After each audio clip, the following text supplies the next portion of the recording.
get a win for our crowd coming in from the Hog Walk. They were exceptional. A lot of people out there, and I appreciate the noise and how our fans helped us win the game. Felt like they were a big part of it, and I want to thank them for coming out and supporting their football team. Yeah, Coach, 300 rushing yards today. I mean, I know it's towards the end of the season, but how needed was that for kind of the offensive line to have a night like this?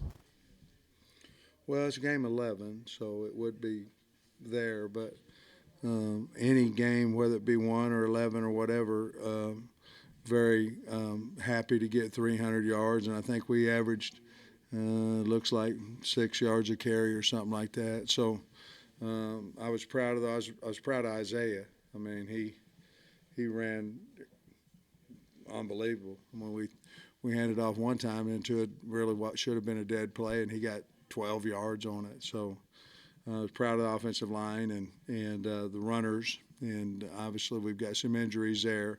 KJ's a big part of the running as well. And it was good to see Damo, come in and split that a big-time hole there on 4th and 2. But to go down there and split it down there for 31 yards, it's good to see him back. You kind of went out of your way to mention Isaiah when we spoke to you on Wednesday. I mean, what did he kind of do in recent weeks to gain some confidence and get to this big performance? Well, our plan going in is that we were going to play R-Dub and Isaiah. We felt like we was going to play them more than what we had, let's say that. And, R-Dub got hurt, and Rocket got hurt as well. But, the great thing about it is we had an opportunity to practice Isaiah with the ones and things like that. So it really worked out well for us. After the quick start, you fall behind 13-7. Maybe what was the mood or thought on the sideline at that point? Oh, I think everybody's going to get down 6 points every now and then, and we were just trying to figure out how to, rush the football, protect it. We were giving up some big plays, and so we needed to stop that, and we had some bad penalties too. Special teams was causing us position, and we had a penalty on Tree, on a late hit or a low hit, and so we were talking about how we could stop hurting ourselves with those. I think we had 4 penalties in the first half, but there really wasn't anything magical about being down 6 that we did, to be honest with you. Missouri just won on a last-second field goal. How do you see this week laying out for you guys? Well, they'll lift at noon tomorrow, and then come in for meetings. We'll put this game at 4 o'clock, and then we'll practice tomorrow night. Practice, obviously, Monday, Tuesday, Wednesday. We'll practice in the morning. They'll have a chance to be out of here by noon or so. On Wednesday, they'll come back about noon on Thursday, or at least we will. I think they've got to be back around 2:15, 2:30 on Thursday. Sam, going back to Isaiah's performance, what was maybe keeping him off the field earlier in the year on offense? And then is there anything he did differently to earn reps, or is it just a matter of it being late in the year and he's a young guy that you want to get a look at? No, well, his youth would have kept him off the field, not understanding all the plays and calls and all that, like a lot of freshmen. But going into this week, I wanted to see what he could do in a live game, and we needed a shot at running back. I mean, we needed somebody to,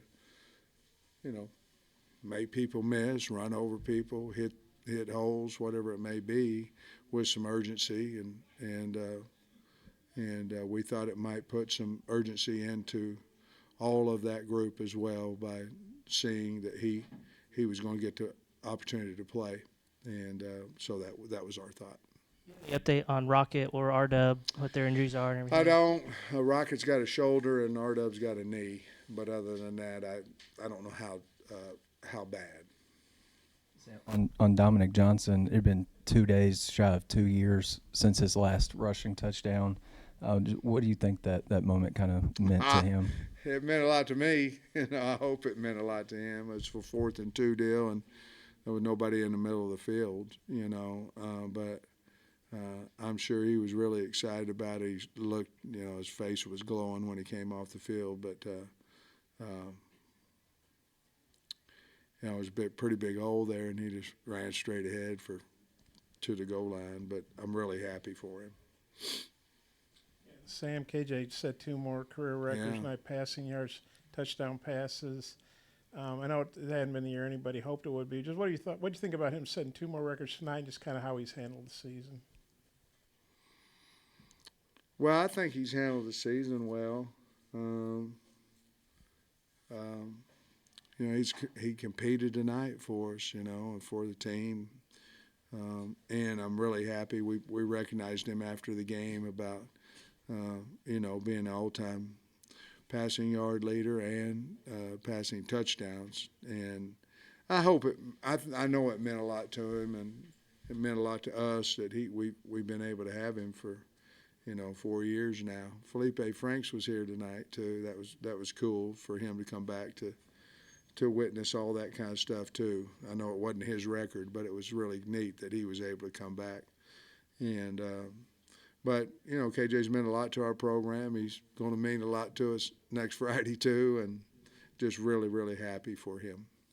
And on the ESPNU broadcast, I guess they referenced that they talked to you, and you told him you had a long meeting with Hunter Sunday, and he assured you wouldn't be fired. I was wondering if you could comment on that. I don't remember having that conversation with those guys. That's not for me to. That's Hunter. You guys need to ask him all that kind of stuff. But I will say this, guys, that when we start talking about firing and all this, it kills us in recruiting. It does, and especially when we fabricate stories and put it out, it kills us in recruiting. And when we give opinions about who's coming in and all those type things, it kills us. And I got a wife, and she's a human being, and we're gonna put out stuff that's not true. I know it's opinion world now, but I don't think I'm getting fired, guys, or he would have told me I'm getting fired. And so I'm not for sure why I have to answer these questions about getting fired or not, but I think I don't. But we'll kill recruiting if we keep talking about it. And if you're an Arkansas fan, it's going to hurt us. So opinions, media has become opinions. And so I wish we'd post the facts, and whatever the facts are, then we can deal with it. Those guys said on broadcast, we can't just ignore it. So. I'm not, Bob. You're a wonderful man. You gave me an opportunity. You gave me an opportunity to say what I wanted to say. Thomas, he didn't play. I assume he was nicked up or something. Or? No, he played some, I think. Well, you may not have. I mean, he may not have, but he was out there. If he didn't play, he ran off some. He was out there. No, we just thought Greer had a good week, and unless someone says that. But Dave never came to me and told me he was hurt or anything. So Greer just played. We thought he earned the right to start, but Jaheim is a good player for us, and hopefully he'll get back next week and help us. Coach, what did you think of Walcott tonight? He had 2 interceptions. Big.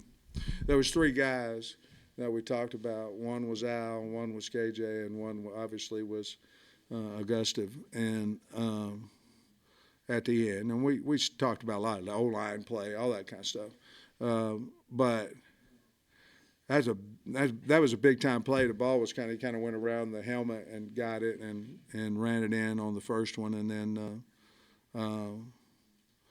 the second one he stole it. The second one was one where he was in the flat and then drifted on the guy. Guy didn't see him and threw it right to him. So he made some good tackles tonight too. I thought we tackled better in the secondary. Obviously, they had some long runs.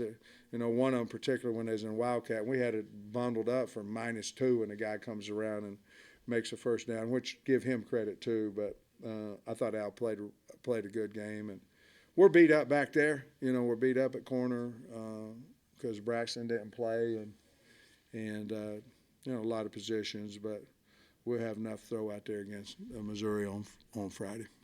Speaking of Missouri, how big is it to, have the momentum you guys have? And I mean, it's just a chance to play spoiler, but it's still something in a rivalry game. It's a rivalry game.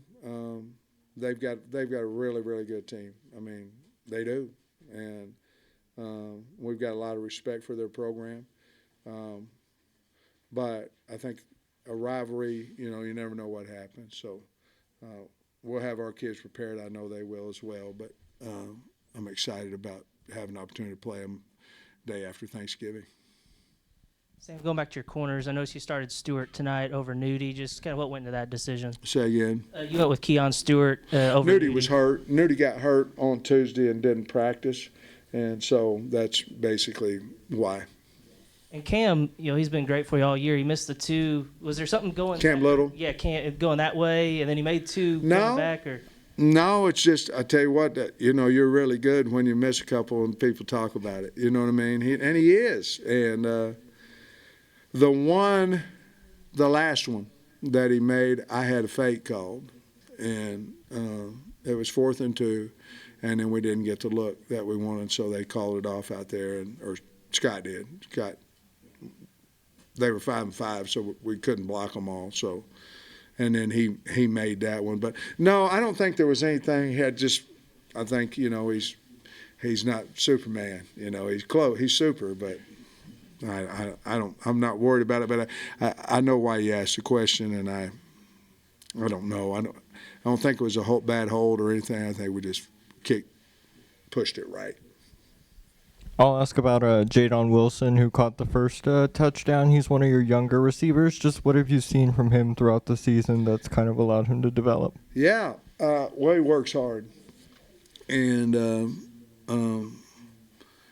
did he run a reverse too? Didn't he run a reverse? It wasn't real good, was it? But we're trying to get the ball in his hand a little bit more. But he's done that all year in practice and stuff. I'm just glad that he had opportunity to catch one tonight. Kind of following up on that, I know he didn't score tonight, but Andrew has been kind of KJ's top target. Yeah. So consistent for you guys. Another 4 catch, 67 yards tonight. Just how has he developed all on the year, and how necessary has he kind of been with the struggles of the offense, his consistency? Well, he's the one thing that is consistent. You're 100% right, and KJ, that's kind of his go-to guy as well, and but he's a hard-working kid, and I think if we can talk him into coming back, I think he'll be even better next year for us. But I'm proud of what he's done for us all year, and you're right, he is that kind of the KJ's go-to guy. You had a play where you motioned Satania into the backfield and gave it to him. Yeah. A new play, and what did you think of how that developed? Yeah. I thought it was a really good call by Kenny. Obviously, if it went for -2, I would have thought it was a really bad call. But really good timing on that. We got the edge on it, and had a little split flow in the backfield on it.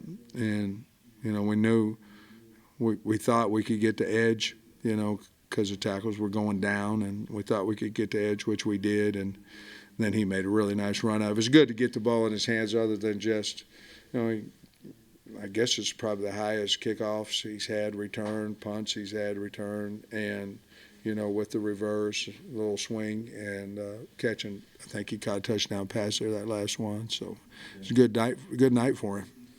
How was it defending their receiver, Mitchell, who it seems like he's a pretty special kid? He's good. I mean, we had a hard time. Covering him. Several different times. I was talking to T. Will about, You know, I don't know, man to man's the way to go. You know, but we ended up getting some pressure on him. You know, on the kid. So, but if you're going to bring another guy, you got to go man. And we knew he was really good going into the game, but he proved he's a really fine player. Sam, I think you outscored him 37-7 after it was 13-7. I think I got my math right. That's pretty dominating. Just how good was it to really put it on somebody like that here late in the year when it's been a tough year, you know? Yeah, well, you know, it was good to have a game where you thought you was going to win with 2 or 3 minutes left in the game. You know, that was fun. But our kids needed that for some confidence builder too, especially after last week. You know, after coming off the high of Florida and the low of Auburn, and for this season, those are the highest we've been and the lowest we've been, and be able to come back and we got a lot of things to work on from today, but there are some things that we did that, you know, you can teach on for some positive stuff, and I think that'll help us and I hope it does for next Friday. On Senior Day, Coach, is that positive, or can it be a distraction a little bit? I think it's all positive, buddy. I think, you know, anytime you can have emotions running, and, you know, what's a little bit different is that you're going to have, I hope we're going to have 4 or 5 guys out there that'll have 2. They'll come back, you know. But senior day is special, especially for the guys that know they're definitely leaving. I think it's special for the parents, you know what I mean? I think there's a lot of emotion going on there, and I think that's what the game is all about as well. Most of the guys are going to have their degree, you know, so pretty cool deal. Thanks, Coach. Thanks, guys. Appreciate it.